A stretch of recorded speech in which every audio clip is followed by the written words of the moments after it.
Well, the BCTV crew, Colleen Richardson and I, had a chance to go out with the Bedford Fire Department at Pulpit Rock for a demonstration about how they rescue people that might be stranded on the trail. Well, the demonstration turned into a real-life rescue when in the middle of the demonstration we got a call from somebody who broke their ankle, and we have it all caught on tape. Here is Colleen Richardson with the story. Hi, this is Colleen Richardson with Bedford Community Television. Today we are down at Pulpit Rock in Bedford doing an overview of a training exercise with the Bedford Fire Department. Right now I'm with firefighter AEMT Jake Nutter. Hi, Jake. Hi, Colleen. How are you? Great. How are you? I'm great. So we are out here because you guys do this training. Now, how often do you training? We train on this.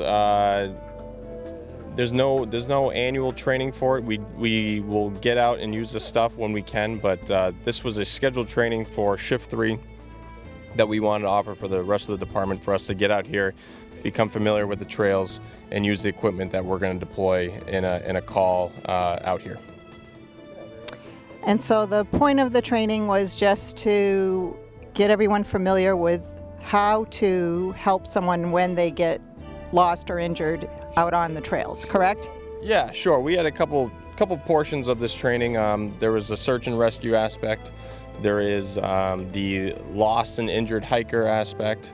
And then there's the operations aspect from what we do here at Bedford Fire, how we manage this scenario, and how to efficiently get a person out of where they are safely.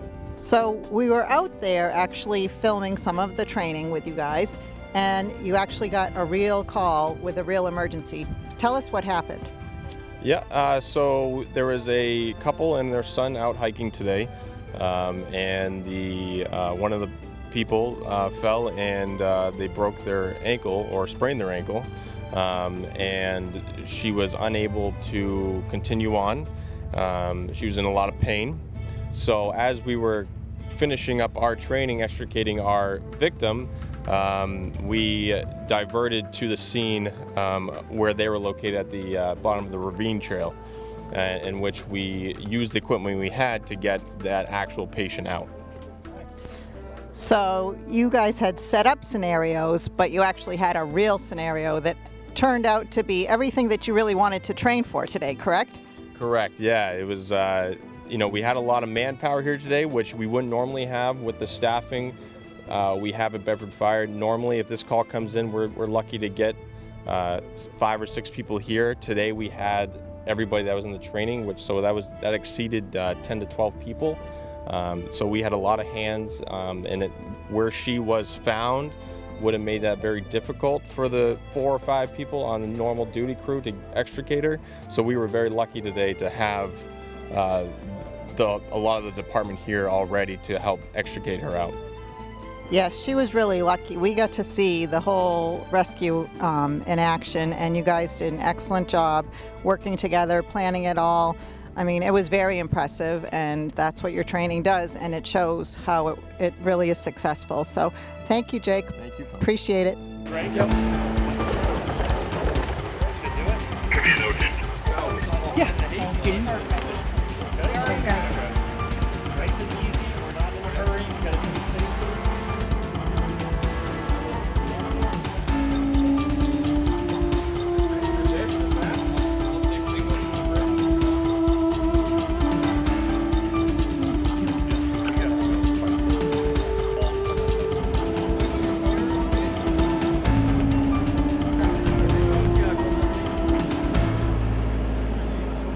This was really exciting. I feel bad for the woman, but I think she's going to be okay. You guys did an excellent job helping her out. And so tell us a little bit about what hikers should do so that they can avoid these situations, or if they find themselves in these situations, how do they get the help and get you guys to help them? Okay. Well, ideally, anybody who is going to embark on any type of hiking expedition should do a little research about where they're going to go. We've been fortunate with the Pulpit Recreation Area that there's an Eagle Scout here in town named Mitch Soderberg, who went through and marked all of the trails, updated all the trail markers, has created maps for the public to use, which I believe are available online. and they're posted at the entrance to the trails in the main parking area, as well as partway through the trails at the actual Pulpit Rock location. But doing that research helps people to prepare for being out in the wilderness, whether it's a day hike, whether it's a weekend hike, whether it's going through the Pulpit Rock area, whether it's going through the White Mountains, the Adirondack Trail, or any of those types of situations. We were very fortunate to have Lieutenant Morse with New Hampshire Fish and Game participate in our training this morning and gave us a lot of educational knowledge about doing searches and about why hikers get lost or what gets them into these situations. And a lot of it has to do with them not being prepared for the type of environment or the type of day or the type of weather that they're going into. So besides knowing where you're going to go, the time of year can have a lot of throw a lot of changes into things as far as the weather, as far as when the daylight comes and when it goes. Some days longer than others, but weather, especially in New Hampshire, can change at a moment's notice. So knowing and preparing for those types of changes is going to make you more prepared for being out in the environment if an emergency does occur. This area that we had out here with the Pulpit is not very technology friendly. So cell service is very sketchy, very spotty. You may have to, if you are hurt and you're with somebody else, you may have to move to another location before you actually get cell service to call. Knowing where the trail markers are and what information to give our dispatchers is very important. We learned today that you can go into Google Maps and drop pins of locations which you can then give to the dispatch and they can give to us to help you find you a lot easier. Unfortunately, that only works if you have cell service. So, and we found out today that the differences between some of the different phone platforms makes the pins not quite as reliable, but it gives us a general knowledge of the area of where you're going to be. Well, thank you so much for inviting us to be part of this today. It was certainly more than what we both expected, so George and I are very grateful, and we got our workout in today too, walking around. We were not prepared. We thought it was going to be a short hike, but we survived. And I got more than my steps in today. And yeah, exactly. But thanks so much. Appreciate it. You're very welcome, and thank you for being a part of this. Absolutely. Here is the Bedford Police Chief John Bravonsky with a facility tour of the safety complex, and he explains that they are in desperate need of a new facility. Hi, I'm John Bravonsky, Chief of your Bedford Police Department. I'd like to take a few minutes to provide some information about our department's facility need. In 1996, when we moved into the current safety complex at 55 Constitution Drive, we had 20 sworn officers. Today, we have 66 full and part-time employees, including 40 officers serving a population almost double from 1996. The amount of space allocated to the department at the current safety complex, about 8,900 square feet, was barely adequate 25 years ago when we were a much smaller agency. There is no room to expand. Our current station, a former office building, was never designed to operate as a police station, and major compromises to safety and efficiency were introduced. The exterior of the current safety complex is unprotected. Anyone off the street can and has wandered into sensitive areas. Our fleet, including cruisers packed with expensive technology and weapons, are not parked in a secure area. The department's most important assets, our employees, are equally exposed, as well as critical infrastructure needed to support police and fire operations. We're out of parking space and visitors often have to park on the street. We have no private interview space in the public lobby, and our communication center is not as protected as it should be, and it's not ADA compliant due to space. There is no interview facility in our detention area, exposing civilian employees to persons in custody. We have no separate space to detain male and females in custody, and we have no separate and secure space to hold juveniles. There are a number of serious safety hazards in the detention facility, including steps and other features that are hazardous both to officers as well as persons in custody. Our evidence room is overcrowded, and our impound area is not secure or even adjacent to the police station. 2 or more employees share office space barely adequate for one, and some employees have no office space at all. Social distancing is impossible. We don't have enough restrooms, and we even store office supplies in a restroom. Some personnel don't have a secure equipment locker to store their gear, and we're out of locker room space. Sergeants have to change in their office, and we have male and female sergeants. We're out of space to store records and equipment, and we use the Sally Port to store some equipment and supplies that should be stored elsewhere. We now use about 8,900 square feet, but need 18,000 square feet. We've simply outgrown the current facility and there's no room for expansion. Correcting safety and design inadequacies in the current station are cost prohibitive and won't solve our space needs. We're operating in less than one-half the space required. A police station that fulfills the community's needs as well as the needs of the employees who work there is much more than brick, mortar, stone and steel. It projects the professionalism, openness, comforting, caring, and devotion to public safety and public service of the agency and the town. The police station must meet the community's needs as much as the department's and employees' needs. Our current facility is unable to provide the basic necessities to function safely, efficiently, and effectively, and we are unable to comply with several federal, state, and national accreditation standards. I am incredibly proud of the work of the men and women of the Bedford Police Department. You deserve a police facility that meets your needs and the department's needs, that serves and protects you every day, every night, all the time. We will always be here for you when you need us. Thanks for watching.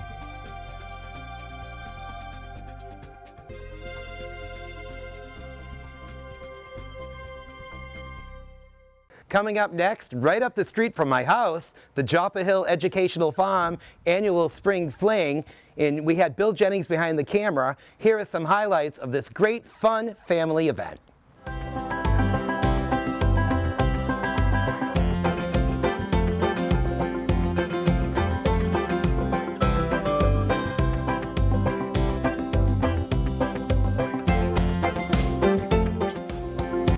I'm Mandy Underwood, one of the board members of the Educational Farm at Joppa Hill. Today we are having our spring fling and grand opening of the farm stand. I also happen to be the manager of the farm stand.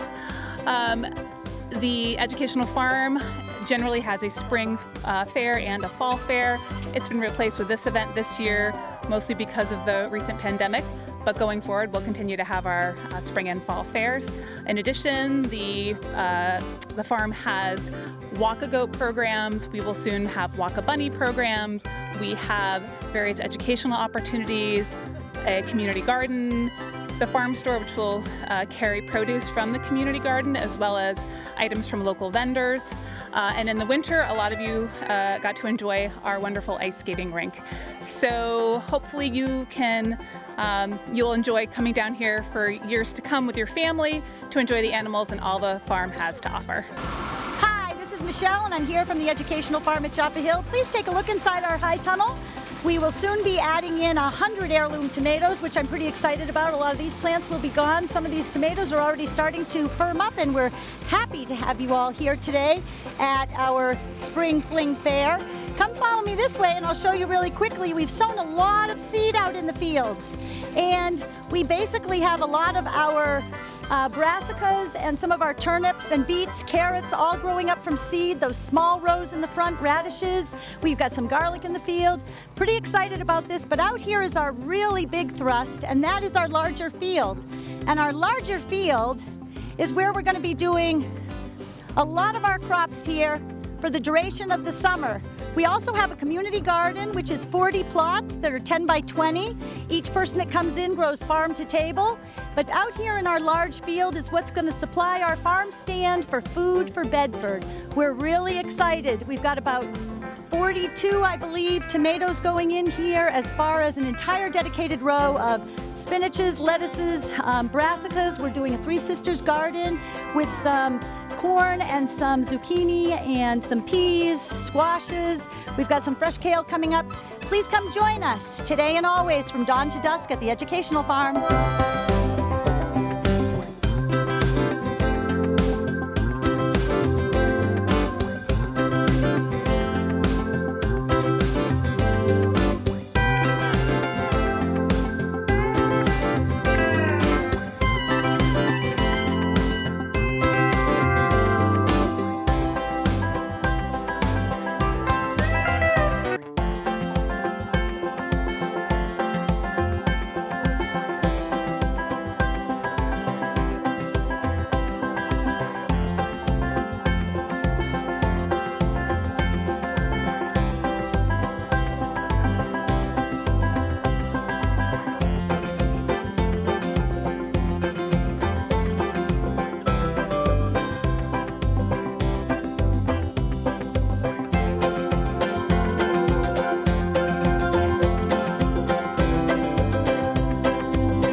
Educational Farm at Joppa Hill is always looking for volunteers in the garden, with the animals, and in the farm store. If you're interested in helping out, you can go to efjh.org or theeducationalfarm.org. Thanks.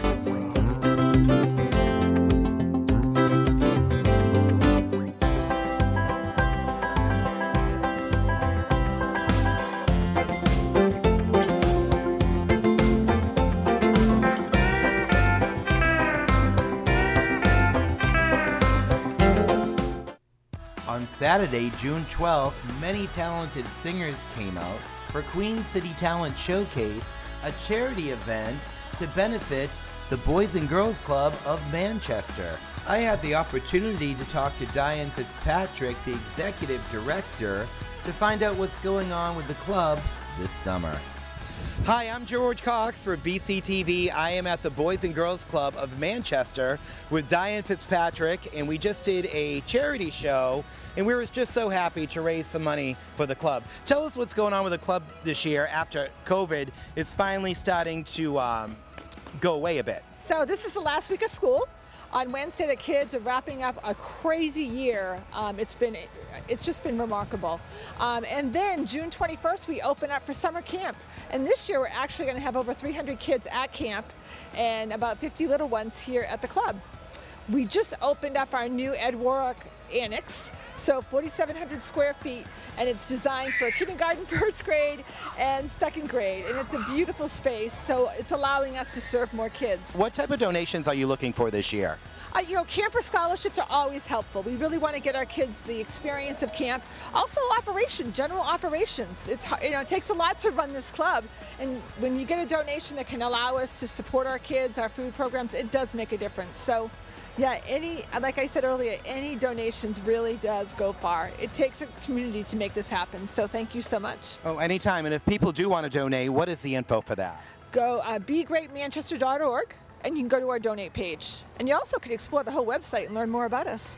Through the generous donations of the singers and everyone who came out to Queen City Talent Showcase, Dale Thomas Bird and I were happy to present Diane Fitzpatrick and the club a check for $750. On behalf of myself, Dale Thomas Bird, and all the talent that came out to Queen City Talent Showcase, we'd like to present you with a check for $750. Thank you so much. I greatly appreciate it. George and everybody, thank you, Dale. This check is going to make a difference, and it's friends and partners like you that are really impacting these amazing kids in our lives. So thank you so much. Excellent. You're welcome. And everyone who participated, thank you, and thank you for your support. Let's do it again soon.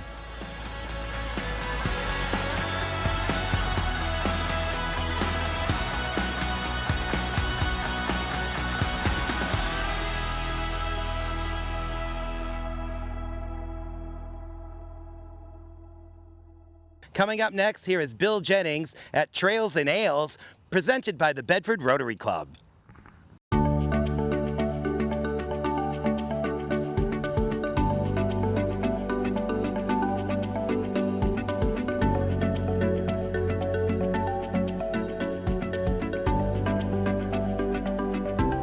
Thanks, George.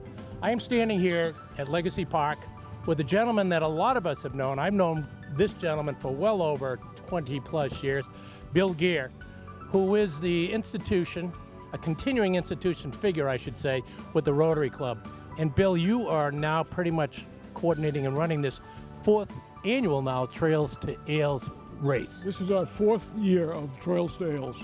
Prior to that, we did 5K and 12K on the road. This year, it's completely different because we're stepping on roots and rocks and all kinds of wet things going through the trail. So we're concerned about safety, and we're concerned about people being very careful that they don't trip and fall.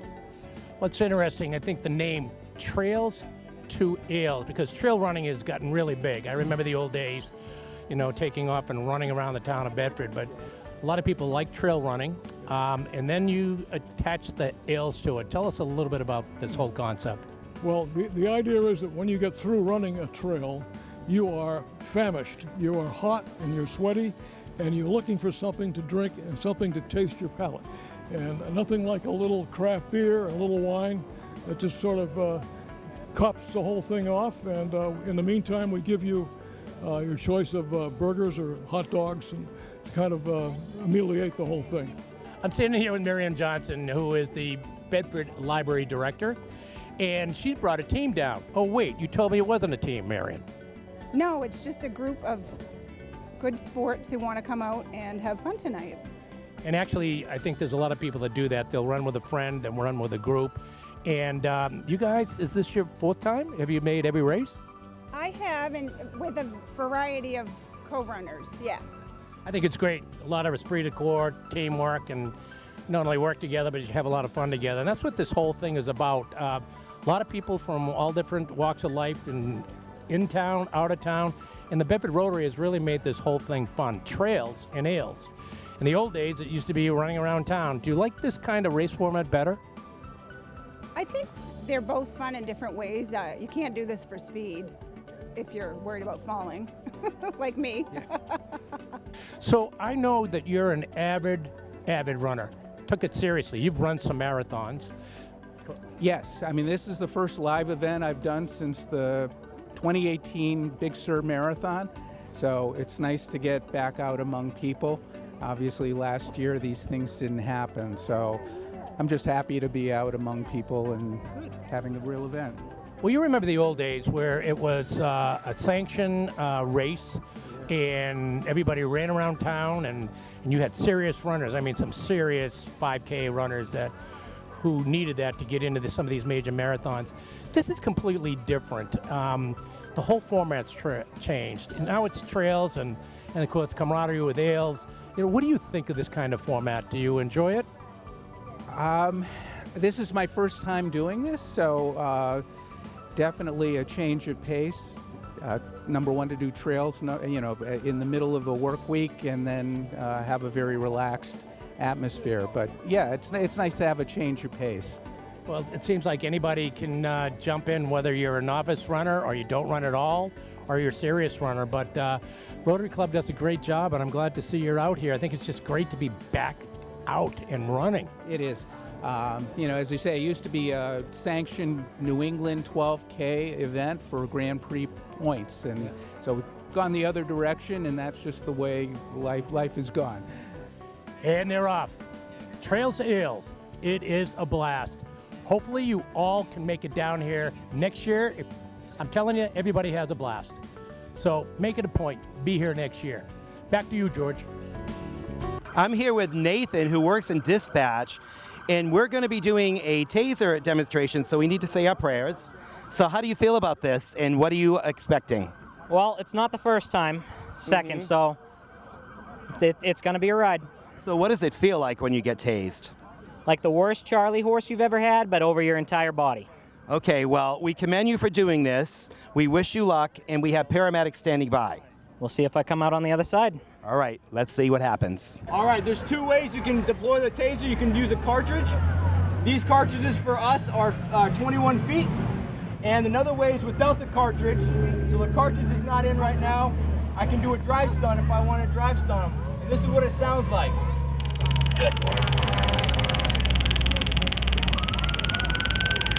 All right. So it deploys at 5 seconds a pop, okay? So, all right, without further ado, we're gonna tase.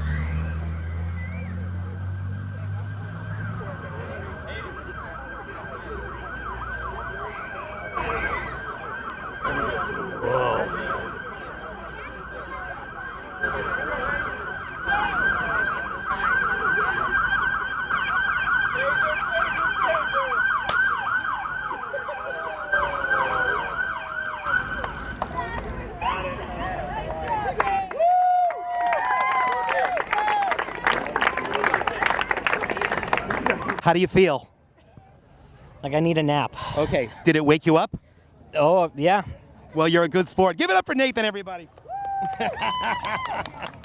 So we're talking to people here at the fire department and police department open house with town manager Rick Sawyer. Tell us about what's going on here today and why is it so important for the town to put on this event? Well, it's really a great event for everybody to interact with our fire and police officers in an environment that makes them get comfortable with these people. So when they come upon them in an emergency situation, they might remember that they saw Officer Mansfield at the police station, or they met this paramedic one day, and it really just helps build that community relationship.